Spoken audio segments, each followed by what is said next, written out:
Hello everyone, welcome back to my channel Agile Tools. Hope you liked my last video and thanks for all of your support. Let me start today's session with a brief recap of the last video we had, where we discussed about Jira project basics, Jira pricing for free subscription and paid ones, and then we created a simple Jira site where we finally created a simple Jira project. Now we move on to the second session where we are going to discuss about Jira issue search and filters. We will create user groups, then we will start creating user roles, and finally we will provide the demo around Jira issue filters, user groups, and user roles. So let's move on to our first topic, which is Jira issue search and filters. I have already provided the path for the advanced issue search, where you go to a Jira site and on the top menu bar you will see an option of filters. You select that and then you can select advanced issue search.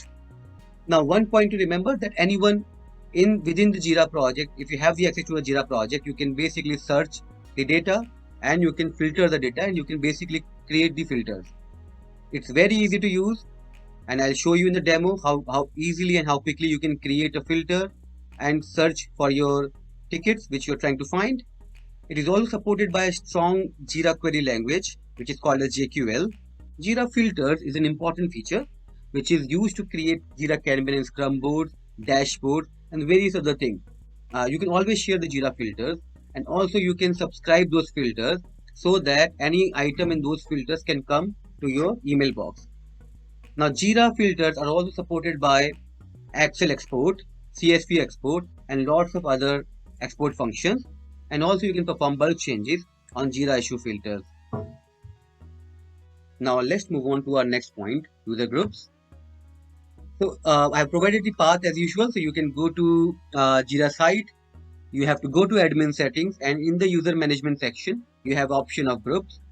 The most important thing to remember here, only Jira site admin can create a user group and can add users to a group. Group is a very important feature where you club users and put them at the same level of permission and access. Groups are also very much useful in providing site and project level permissions. You can use groups to share filters, share subscriptions, and etc. So it's very important feature which can be used. Let's move on to discuss the user roles now. So friends, so user roles. So one thing I need to mention here, this feature is not available in free Jira subscription. So you might need to go for the paid standard subscription. But if you have a bigger team and too many projects on Jira, you might anyways need a paid version. And for the people who are trying to learn, they can opt for a free trial license for the standard subscription. Now, path for the user roles, you have to go to Jira site, go to your project settings, and in the people section, you can add people to a particular role. One thing to remember, that role has to be first created by the site admin. Yeah, so basically with your project admin permissions, you cannot create a role. That can only be created by a site admin, and then you can use that role to add people in or your team into that particular role. Example of that role is a developer, tester. These are the examples of that role. And these roles are global. So for example, the site admin has created a role called developer. Not just your project will see it, all the other projects within that site, they will see the same role. But once you provide them access in your particular project, that permission is only for your project. It doesn't go out. So here is the difference between role and group. So group is also global, but group can be used for a multi-project access. But role, although is a global, but it can only provide users access to that particular project where you have been assigned a role. So you cannot go out with that. The advantage of having a role, and if you think why do we need roles if we have group, the same reason, group can only be associated or created or add users by the admin. But in the roles, once the role is created, you being the project admin, you can start adding the people. You don't need to go to site admin or ask him or her to add more and more users into it. So the control is in your hand. Apart from that, you can have a permission scheme based on role.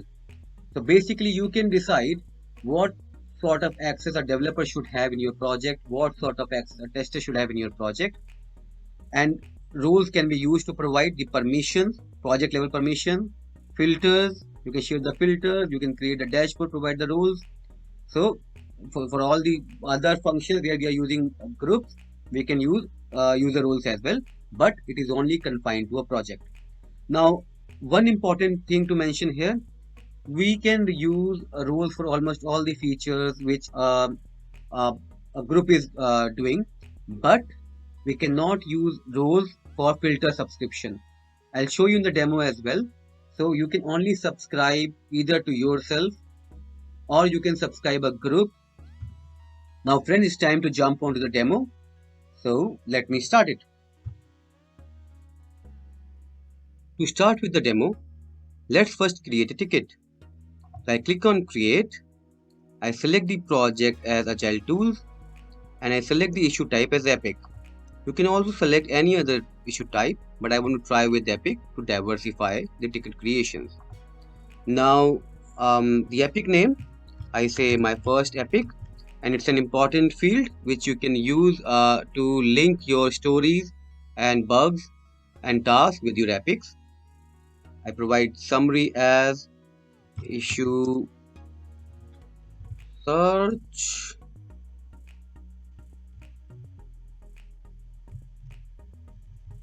Oops. Reporter is Agile Tools, which is me, as I'm logged in with that credentials. Linked issues, you can link this epic with other issues by using linked issues. Assignee is automatic. So basically, if you have a sort of automated assignee feature enabled, then you can use it. Otherwise, you can also manually assign this to a user. Priority, you can decide if you want to change the priority here. Labels are nothing but the hashtags. So you can provide the labels like this: filters, groups, roles, and they can be used to filter out the data. So I'll click on create now. So my first epic is created. I'll move this to the done status and let's move on to create the filters now. So on the top menu bar, you see filters. Click on that. You click on advanced issue search. You can see here we have 4 items associated. Now suppose we need to filter out these 4 items. How do we do it? So the first thing is, if you see here project, suppose I want to see the data which is part of my second project only.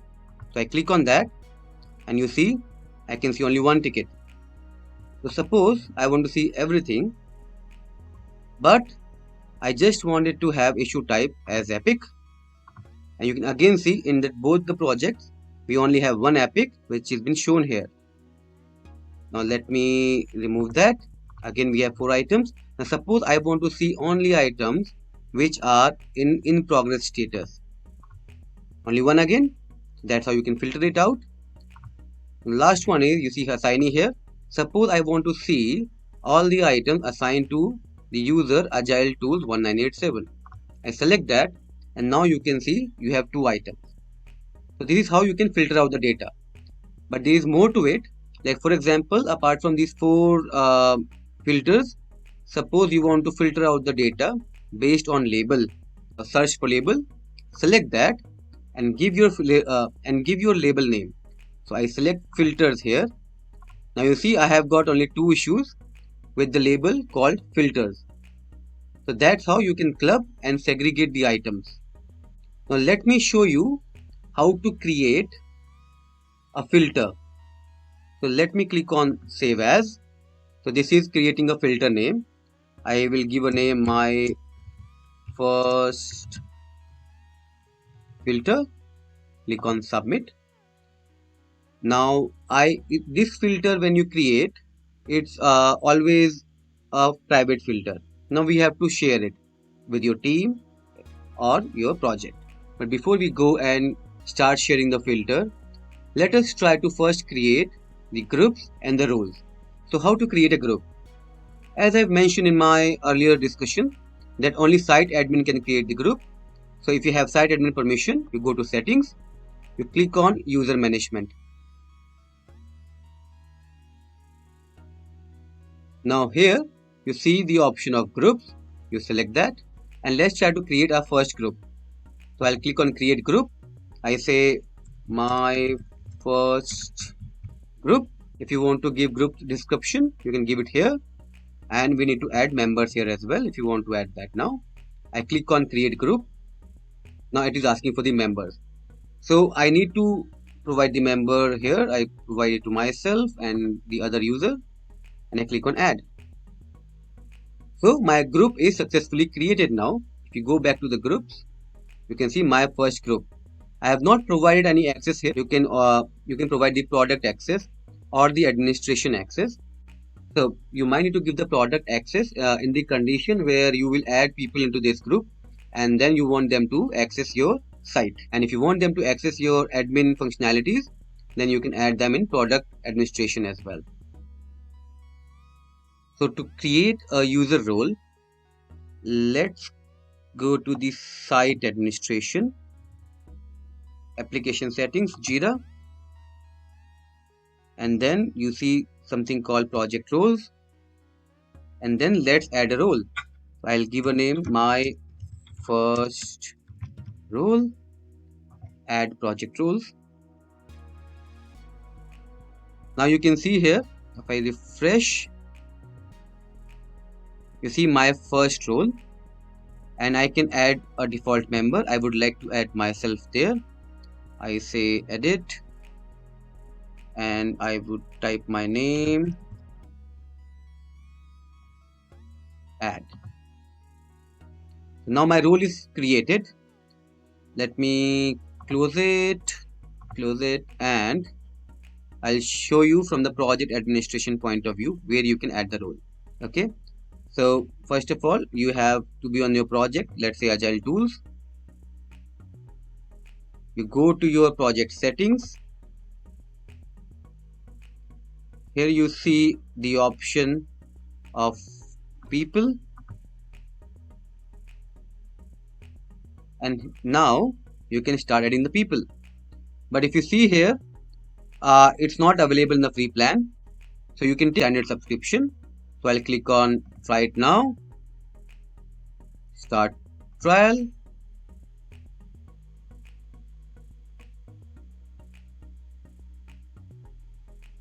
and done. So I can see now add people is allowed to me. I click on that. I want to give a role a permission, be it 1987, and you can see my first role is appearing here. I click on add, and you can see Agile Tools 1987 has been assigned a role.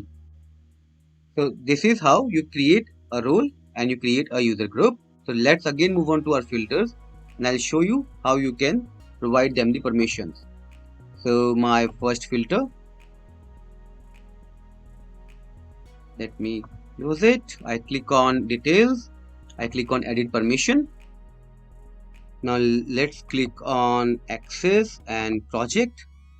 You can select the project from here, and now you can select my first role. Done. From here itself, if you want to give the access to the group, you can select group, and you can select the group name as well. Done. If you want to select my organizations, it means anyone having access to your site will be able to see your filter. You click on add. Done.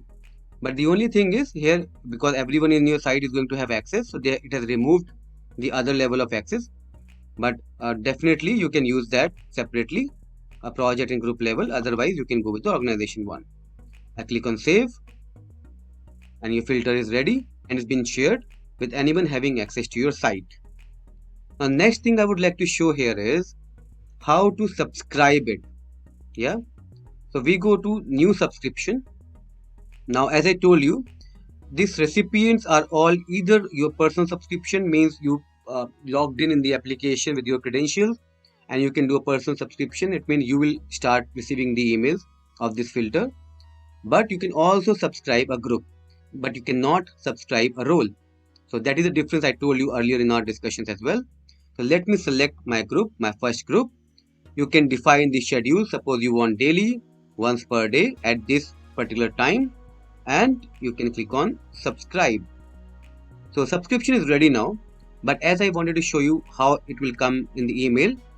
So what I'll do, I'll click on details. I'll click on manage subscription, and we will run it now. So I click on run now. So you can see the email here where the email came from the site, and filter is my first filter, and you can see the 2 tickets in the filter. And basically when you subscribe on the daily basis or weekly basis, you can start receiving the emails. Now let's get back on to the filter again, and I'll show you few more features. So if you see here, you have columns like key, summary, assignee, reporter, status, but you're not able to see here the labels which I selected, right? So what you can do, you can click on columns. You see here my default, it means whenever I open this page, my default will always show as columns. Filters, basically columns part of this filter. Whenever you share this filter with anybody else, they will see the same columns as you are seeing right now. Systems is only with the site admin. So basically when you select the system defaults, it means anyone having access to this site and will initially come to this page, they will see these defaults only. So ideally you should not change it. It is with your site admin. So you exit the system mode. Suppose I want to add a column called label. So I select that, done, and you can see my labels are visible here. Now second important feature is, you can see here open in Microsoft Excel. So when you click on that, you first need to allow it, and Excel in desktop.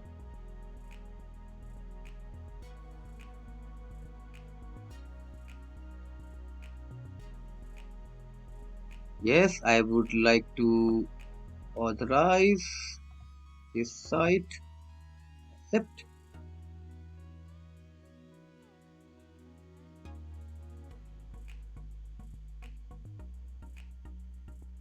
So when you click on this, so your Excel export is ready. So your filter has been exported to Excel now. I'll close it again, back to Jira. Now you have another option. You can also open that in Google Sheets if you want to. I'm not going to go ahead with the same thing. You can share this filter like this. You can just enter the email IDs or the username, and you can share. The sharing link will go to the user. You can use export as well. So you can export in print list, print details. As I told you in my earlier session, that there are so many other ways you can export the data. So these are all the options, whichever suits to your requirement. You can use that CSV, your HTML. But one thing very important here, export Excel CSV all fields means all the fields in the project will come in the export, which is not good for the export, because when you have too many fields, sometimes it breaks. You always use current fields. So which means the fields are appearing in your filter, only those fields will get exported. So after the export, you can see here we have an option of bulk change. So basically if you want to make a bulk change on these 2 items, for example you want to change the assignee of both the items together, you can use bulk change. I'll probably give more advanced lecture on bulk change later in the videos. At the moment we can just fine with seeing how you can do it. The important feature, which is JQL, Jira Query Language. So you can click on switch to JQL. So it's very easy to use. So most of your filters will get created in the basic mode. When you need more control over your filter query, then you can use JQL. So let me try to show you how you can use it. So it's very easy. So suppose I type project and I say project equal to agile tool. It will always give you suggestions here. So I want to see all the items in the project agile tools. I click on search. I'm seeing all the items. So but how it is different to the basic mode, let me show you. Suppose you say or project equal to my second project and issue and issue type equal to story. So the check mark says the query is correct. I click on search. Now you can see I am seeing 4 items. So you can see here you can't switch to basic. So basically you cannot run this query when you are in basic mode. But you can use this OR, AND function and many more functions in the JQL. So friends, you can comment below the video if you are having any troubles with the JQL and if you need any support around that. So this is all for the session today. Hope you like it and please subscribe my channel for more videos. Thank you.